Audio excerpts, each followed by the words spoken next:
Hello, everybody, and happy Monday. Welcome to your daily lighting critique. My name is Mike. We've got a bunch of people here. We've got some animated stuff to go through. We've got some stills to go through. If you were not around for Diana and Forrest's community critique and chill, make sure you check out the recording of that. I believe that was just posted, uploaded it. Diana and Forrest are incredible with their critiques, and I think that the feedback that people get in the work that comes out of it is really fantastic, and you can glean a lot even from watching what's said about other people's work too. So I highly recommend checking those out. Let's start here. We'll start with Hisham, and then we'll go the other two videos that we have. We have Mohammed, and then we'll hop over into the stills. So the first thing out of the gate, I think these like TV lines or these horizontal bars are new. They're pretty cool. I like them. Let's see. The biggest note from last time that we looked at this was just kind of keeping some consistency between these two shots in terms of the like atmospheric fallout, or the kind of fog being back behind the character, keeping the dark values on the character. Now that we have these lines over it, like the dark values have lifted a little bit, it's just yeah, it's still when we cut between those two shots, it feels like there's a level of darkness. Like just look, like let's look at the black value here versus, let's see if I can jump to it, like here. Like this feels much darker than this, and I want to get those to match up a little more because they're essentially the same thing, same depth of field point, same everything else. It's just like it pulls me a little bit between those two. So I would just get those values to match up. Character looks good.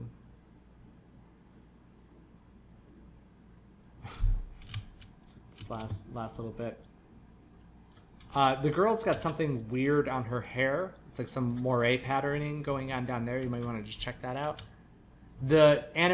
Aaron, was that your idea for the animation on the screen? I forget who had that idea. Yeah, it looks awesome. It looks great. That looks really fun. Like it's not distracting. Like it's not. Yeah, but it makes it feel alive back there. It's really cool. Yeah, I the first time I played it through, the shot felt better, and I didn't even notice that. You know what I mean? Like it felt more alive. Yeah, I mean this last shot, I don't really have any notes except for this guy's face on this screen left side feels a little blue. I would just warm that up just a touch, especially because it's getting more of the outside light, and then.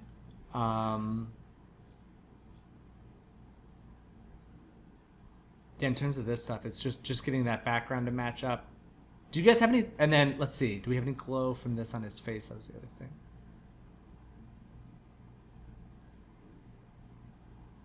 Yeah, if we could get a little, like, keep working on getting some of the neon glow from the glasses on his face, because those are really bright and really close. So it'd be cool if there was a little bit more interaction there.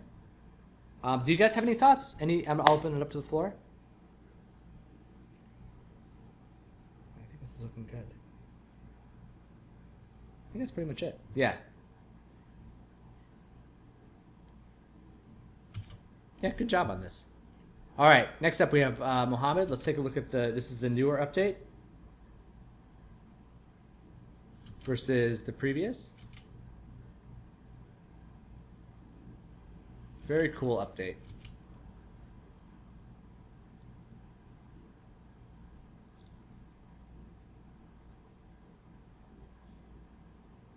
This is one of those where motion blur is definitely going to help it, because like I'm trying to see if it's I'm trying to analyze the depth of field on this a little bit, and it gets a little stroby. Like if you just try and pay attention to the beetles on the front of the hood there, it's like it just kind of like jitters across. So make sure when we final render this to have some motion blur turned on, because it looks like. Oh, maybe. Or if there is motion blur, to just increase it a little bit. Because I guess they're in focus there. Let's just play it out. Okay.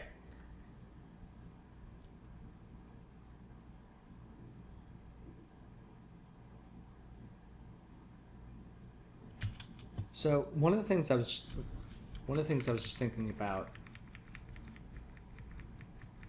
was I want to see,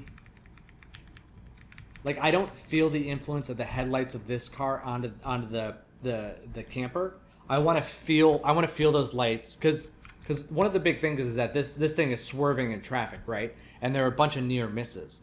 And every time that you're lighting something in a scenario like this, you want to feel a close proximity between the objects. Because, like, right now, this Volkswagen Beetle doesn't feel like it's in any real danger because it never really gets close to either of them. Like, same thing with that second Volkswagen Beetle. Man, this is like a Volkswagen commercial. There's a bus, there's two Beetles. But, like, we should be feeling the headlights from this other one getting closer and starting to anticipate this swerve to miss it a little bit stronger. I think that those two should come together a little bit more. I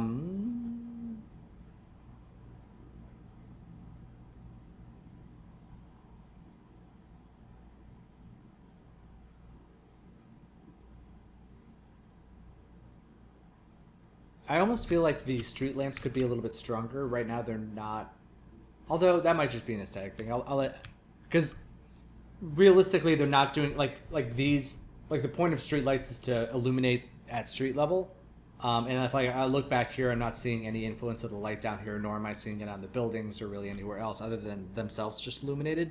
But if you wanted to keep it darker back there, I could see that being fine. Just a thought that I had there.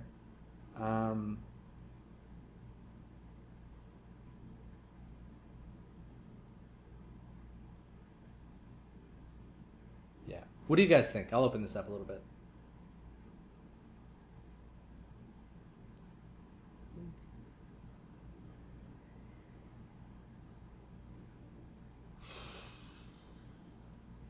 Also, I would make the street lamps a little bit brighter because it's kind of hard to tell which light is glowing. Like, go ahead and make that red light glow.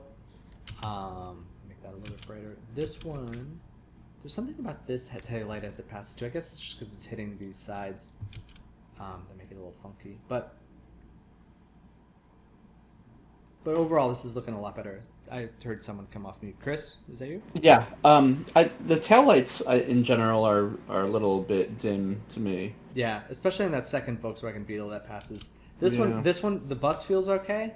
That one feels dim. It almost looks like there's something like blocking it, but.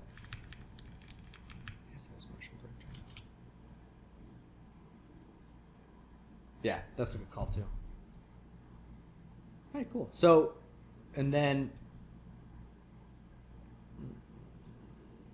this is totally random, but I'm wondering if the look of the Beetle and the trailer that it's towing might be too, like, they both feel brand new, like they just got pulled off the showroom floor, which is fine if that's, but if they're meant to be kind of old and beat up a little bit, I would expect there to be a little bit more texture on their surfaces, maybe not as much. Like, if you're watching the reflection, the specular highlight of, like, on the side of this, like, that is it's like pretty perfectly smooth. Like, they're not hitting any imperfections or bumps or scratches or anything. So just something to keep in mind there if you wanted to kind of grunge that up a little bit. Yeah. All right, cool. All right, let's hop over into the stills. All right, and we will start. Aaron, let's talk about some raptors. Let's talk about dinosaurs. Okay, so we were talking a little bit about this before we started. So this is just to summarize. Please let me know if I leave anything out. You were inspired by this action card that you got in the 90s, right? When the movie first came out? Oh, you're muted. An artist named Brian Franzak did, like, the first wave of toys. If anybody remembers those, they all had, like, these action cards. And so at, like, free asset wise, I was actually able to kind of make this scene. I just wanted to kind of just pay homage to it. I wanted to, one, do a more dynamic job than what the original card was, because the original card is obviously a hero shot of the toy. Mm-hmm.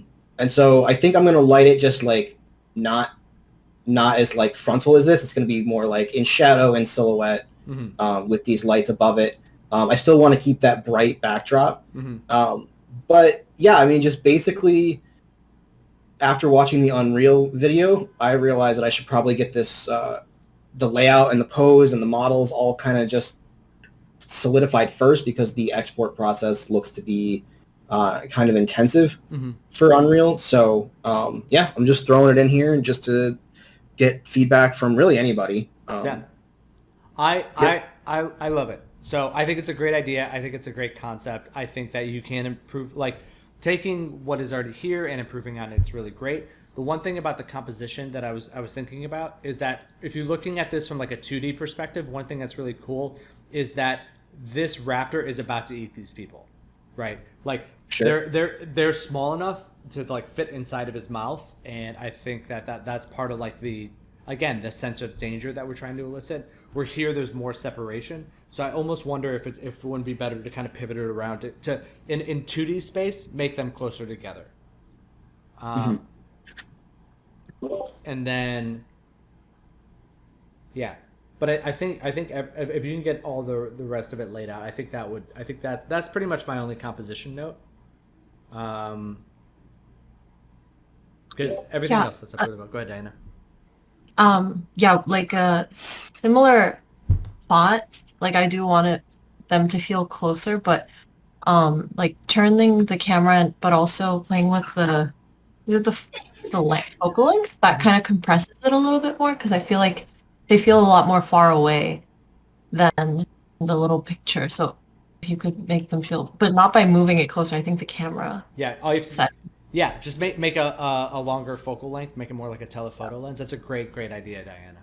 Like do like a couple, and then we can look at it. Yeah. Yeah, I mean, I know it'll be obnoxious, like submitting a few times without actual lighting, but like I said, if I can avoid exporting multiple times, that'd be fantastic. Yeah. No, let's treat this like a real shot. Like a shot in a film goes through these checkpoints throughout, and before it let's approve the layout, and then we'll approve you approve the animation, which there won't be any or whatever, and then approve the materials, and then go through it step by step. And I think that'll be good. But yeah, I think that's a great call to feel it more like, because part of the Jurassic Park thing, whether they're in the kitchen at the end or anytime they're inside, it's all about being claustrophobic and all about compressing that space. That's good. I love all the leading line stuff, like all the leading line of these pipes, this the thing come down, like all this stuff, like leading. It's a really good composition overall, and it sets itself up really nicely. Yeah. Cool. Yeah. Thanks. I didn't want to just do concrete walls. I wanted to make it feel a little more like this hallway serves some kind of purpose on the island or whatever. Yeah. Yeah, I don't know. I had a bunch more like lamps and stuff, and my buddy was like, "Hey, just remember rule of threes," and like it didn't make sense for there to be like 5. So I don't know. I'm just working on it, very slowly because I'm moving. So it's nice and clean. It gives, the thing that I like too is it gives an opportunity to frame the characters and allow their silhouettes to pop out a little. Like there's not a lot of visual clutter around them, behind them. Like they kind of fit nice and neatly into this little box over here, and I think that works out well. So cool. Yeah. All right. Clarissa, let's talk about some magical bunnies. All right. So we've got two iterations or 2 versions of this. We talked about adding the glowy magical orbs, and you're kind of asking if you like this versus not having them, because you were it seemed to me like, I don't know if you're able to unmute, but it seemed to me like you were leaning more towards the not orby one. But I wanted to see where you were with it before I started saying my ideas. Kind of leaning towards the non-orb one, but okay. I really like the colors in the orb one, so I'm not really sure. Yeah, I think I totally agree. I would personally lean more towards the orb one, but I think there's a few things that we can do with it. The first is that right now there's not a good feeling of where they live in the space, like whether like I don't know if this one's in front of the rabbit, behind the rabbit. Like same thing with these up here. They feel just kind of like nebulously floating around, what would be great is if like you can keep them, if you want, kind of close to the ground, like they're fireflies or something that hover around the ground, and then allow their light sources to kind of hit a patch of grass as they go back, because that'll help us kind of place them in the space, and then that could even create some like glowy underlighting on the rabbit. Like we don't want it to be like villainous, like a flashlight under them, but like some lovely glowy colorfulness on the rabbit itself. Because I think that like infusing it with this color is really gonna help it out a little bit. Because there's nothing against this. It's just that this tells a much more compelling story for the audience. Like, did some sort of magical being create a spell that puts butterfly wings on a rabbit? Like, or where this is just the rabbit just like chilling on a normal Thursday night or whatever. So I think that this one will. This has got a little bit more of a wow factor opportunity to it. Let's see what else. In terms of the overall lighting, I just think there could be. I think I would challenge you to like really go after the influence of the glowing orbs on the scene and on the rabbit itself. I think that we can push the brightness of the rabbit up a little bit overall. Kind of more into this range. We're just kind of losing the rabbit a little bit in the darkness. So I would say lift that up a little bit, and then just keep playing with it and keep pushing it a little bit, and then make sure that you're because the beautiful part of butterfly wings is kind of like that soft translucency, and so making sure that we're that you're feeling that, and then there's some variation in it, the orb's light is passing through more strongly here, and it gets a little darker towards the base just because there's like a little more shadowing going on there, and kind of keeping that in pockets would be really good. Do you guys have any thoughts? I'll open it up. I think, but yeah, the fur's looking good. Yeah, I think the rest of it's feeling pretty good. All right, cool. Yeah, I'm excited to see how this one progresses. It's going to be fun. All right. Ruby, you're here. Let's see, is Isabella here? Okay, Ruby, you're here, so we're going to jump to you, and then Isabella will hop back to yours as well. All right, Ruby, this is coming along nicely as well. We're getting some good color bleed. I think the balance of the light is feeling a lot better. I'm going to play with something. I'm going to try something real quick. I almost wonder if brightening up the foreground overall and maybe darkening the background a little bit might, might actually help push that back a little bit. Let me see.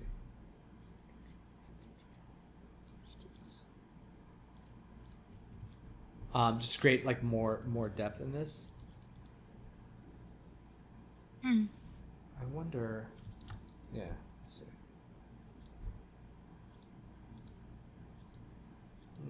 It actually depends on what our focus is, I guess. Would you rather us focus towards the like is this house more the focal point, or would you rather the audience focus more on the foreground? I don't know. I feel like I have to. You hear me? Yeah, you're good. Okay. I feel like I had two places like you said, the painting that I added in this wall. I like, but also it's like super. The thing that I added in the back, it's like some people dancing in those windows. Oh, nice. But I don't That's think cute. you guys. Yeah. It looks like they look like they're a little small. They look like children dancing, which is cute in itself. Yeah, they're children dancing. Yeah, that's really cute. You know what? I actually like it back there. I just think, you know what it is? I think that this area on the right could probably go a little bit brighter. And then looking at this yellow coming out of the side here, and I almost wonder, you know what? Maybe the yellow just feels a little bit too saturated. Okay. Let me pull that back. Let me just see if that. Just pull it back just a touch.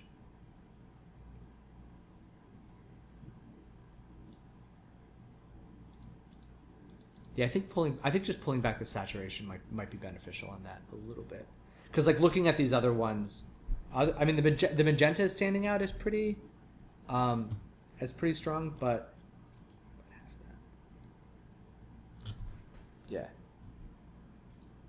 yeah, I think just pulling that off a little bit. What do you guys think? Let me. How are you guys feeling about this? Aaron, I know you were here for the first time we looked at it. Has this improved a lot? Is this what you were envisioning? I mean, yeah, I think it's really pretty. I mean, as far as like reference goes, without having, I think, more architecture, which is just like a lot more. I think like the lights. I mean, the only thing I'm thinking at this point is like these orange ones on the right. Should they be doubled? Meaning like the gap feels big between them, but I mean, otherwise, I think it hits the reference. Like I think it's really, really pretty. Yeah. When you say doubled, you just mean like more lights in between them? Yeah. So Like, the ones on the right, the orange ones, they just feel gapped. Like compared to the other ones in the scene, these ones just feel. And I'm sure, I'm sure I'm like adding to render time by like even saying that. But yeah, I don't know. It's just something that's like really it. But if you're gonna defocus the foreground anyway, I'm not quite sure. I mean, I don't know. I think it's really. Huh. Yeah, I don't think there should be too much focus going on.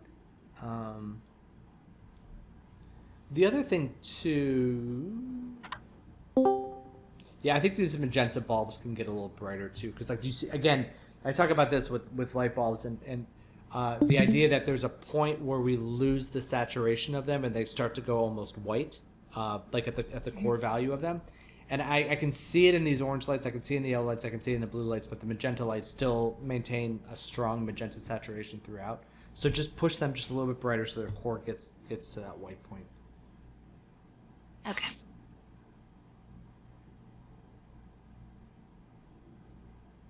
And then I would add a little bit for these objects right here. It's nice that they're dark overall, but I almost wonder if we could put a little bit of like speck on them, like from either maybe the blue light or the yellow light around there, just like a little bit, just like so they're not like in total darkness there. Okay. Yeah. I think there's also one like street lamp like on that red or magenta house next to this blue one. This one here? Yeah. Yeah. On the other side there's like a street light. Should I turn that one on or should I just add the specular? Just add the specular light. Yeah. Okay. Just yeah. Don't, because I don't want to add more. Yeah, I don't want to overcomplicate it. Okay. All right, cool. All right, any other thoughts before we head over to Isabella's? All right, cool. Thanks. Yeah, thank you. All right, Isabella. So we've got previous version, updated, based on the reference. Let's take a look at these two together.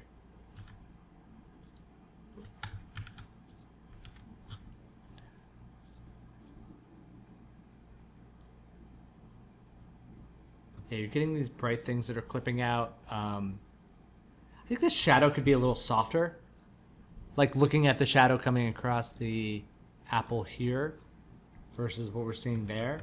Feels a little harsh, and same thing along this line versus that line. And then, just from a compositional standpoint, I think that this area back here could probably go a little bit darker. Just because like it's nice that there's this like three-tone, there's like the bright whites and then these mid-tones of the wood and then the darkness over there, and it almost makes me think that, and you can do this in the comp too. This is just or in Photoshop or whatever you're using after you process the image, but just like taking this area. Oh, I don't know what that hotkey was.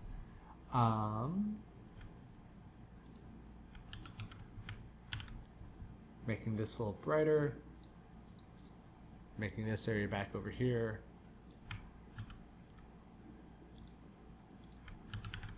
Making this a little darker. And then that will kind of help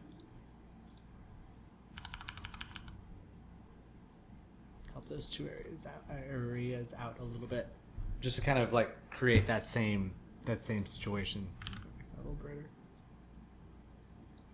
from the reference.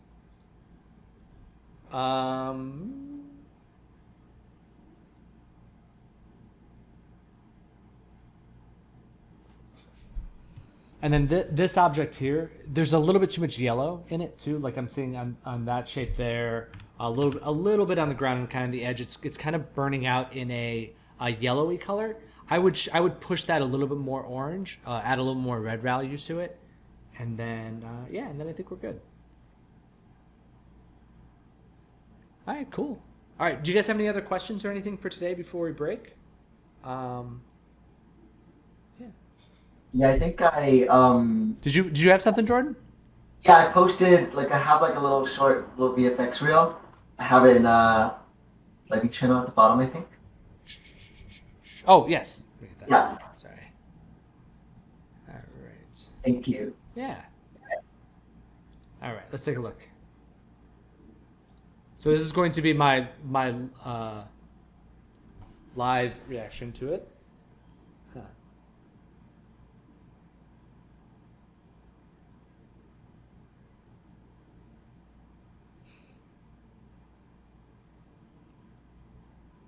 Whoa. Okay, cool. I haven't seen any of these projects before. Are you looking for are you looking for like a review? Do you want feedback on the actual shots? What are you looking for?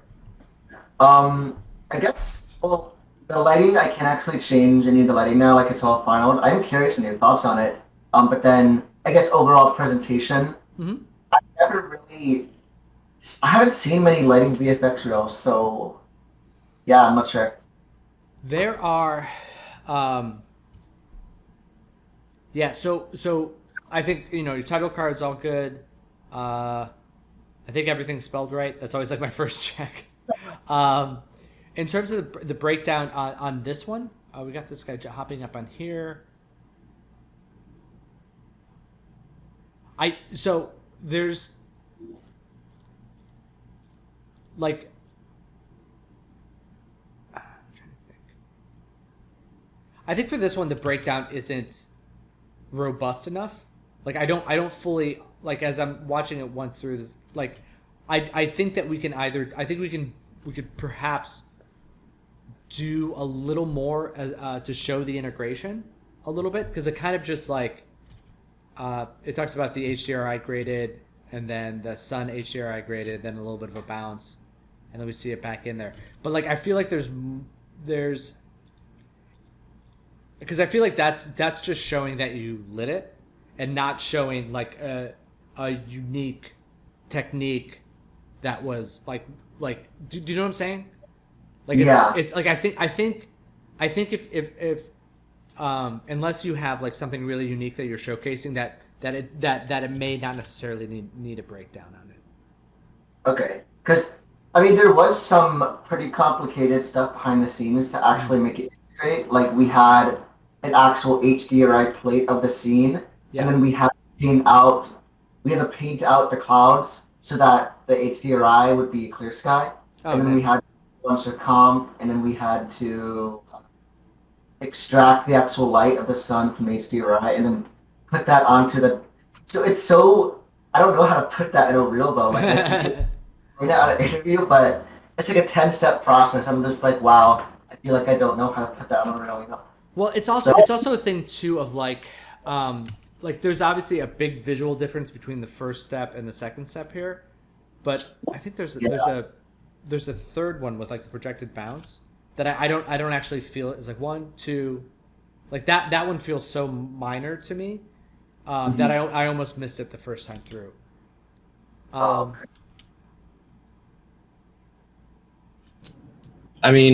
Just my 2 cents as someone who's had 2 interviews in the last couple of weeks where I wasn't the right fit.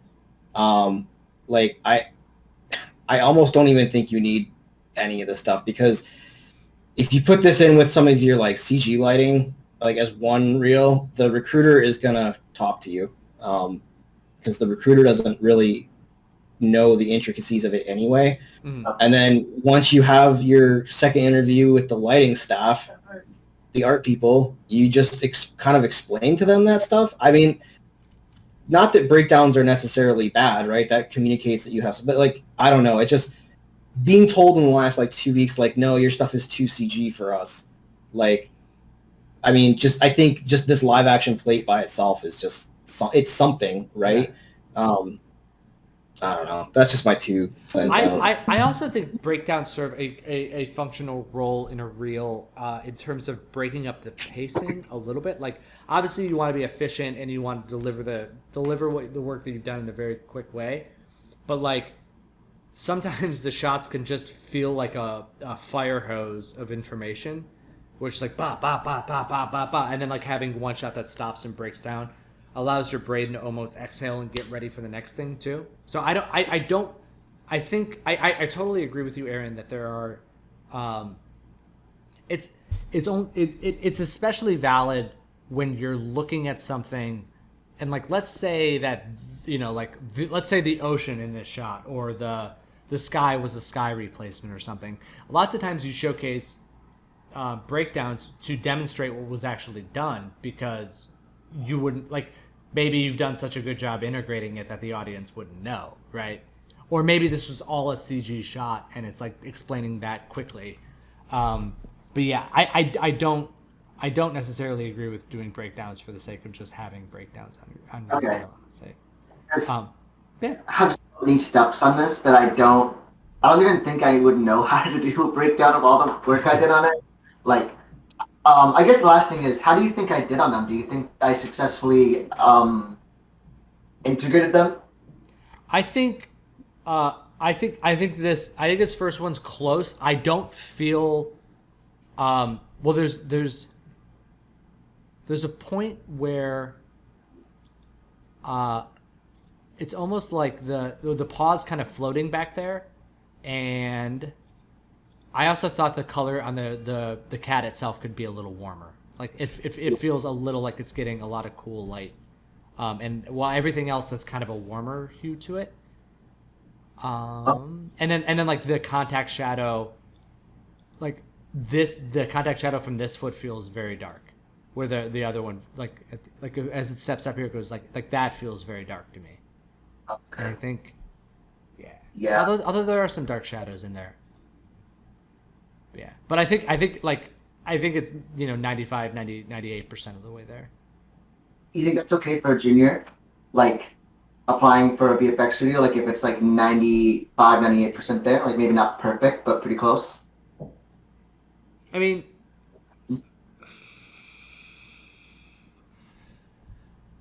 so I would say yes, but I think it's also more about like putting your best stuff out there, right? Yeah. So if that's the best you have, that's the best you have, right? Yeah. So I don't have the passes or anything to be able to fix it from this point. But do you think I could maybe grade? I think you could. Yeah, depending on how it's outputted, as long as like this like the darkness of this shadow, I think you could potentially pull it up a little bit. Okay. If the value's there, like if it's like a JPEG or something, then it may just come up and be flat gray. And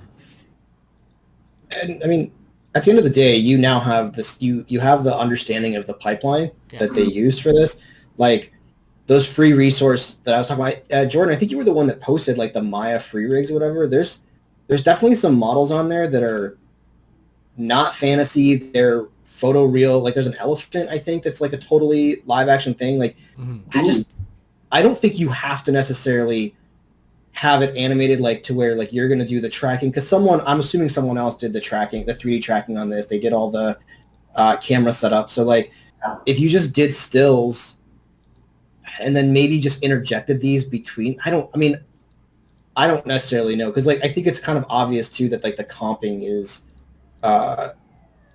like some of the lines on a lot of these things are so incredibly sharp that like I don't know if you would want to necessarily be like I did the comp work either. And I know Ashley has some similar things. I haven't like sat down to like actually look at her final outputs, but I think if you took what you knew, you built on it, because you can go create EXR HDRIs yourself, and I mean I think that with what you have here, build it with, do some stills. There's no harm in investing. Like I said, I'm into my image for about $20, the one that I'm working on. Like if you can get a free one that looks photoreal, great. But yeah, this live action stuff, it's a totally different beast, and I'm finding it to be very difficult to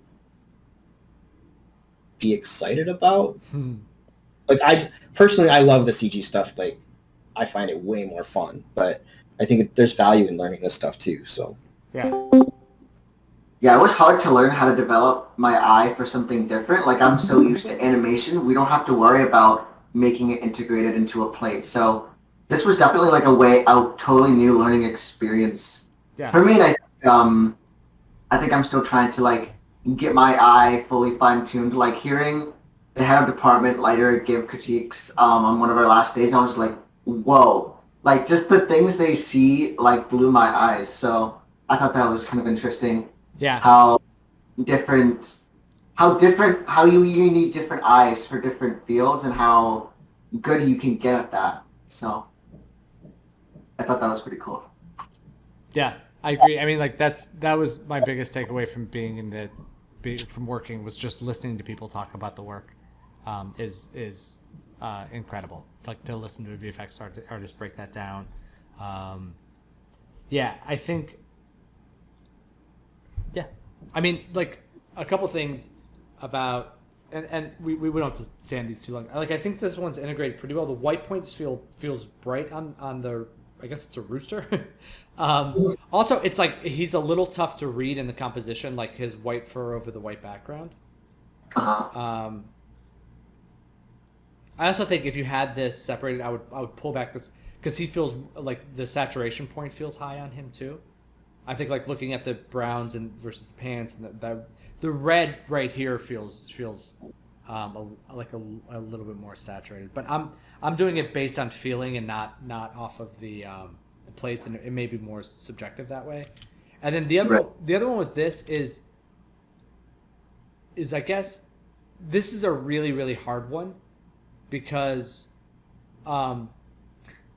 like this second explosion that happens in the bottom windows, like it's just like I just don't feel like it's motivated by anything. Like I feel like it just happens. Also, like we're missing like the actual secondary effects of,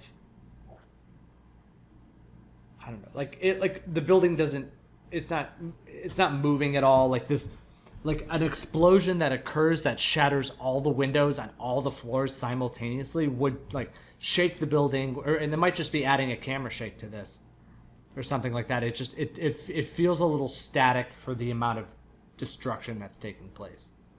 Right, that makes sense. I think on this assignment we actually like had to talk about that, and they just told us do the lighting, don't focus on the camera. Okay. But I was like, oh, sorry. No, I was just gonna say. So a lot of this stuff, it feels like an opportunity and a learning experience, like Aaron was saying, to then build upon. So I don't necessarily know if this stuff is like going to get you.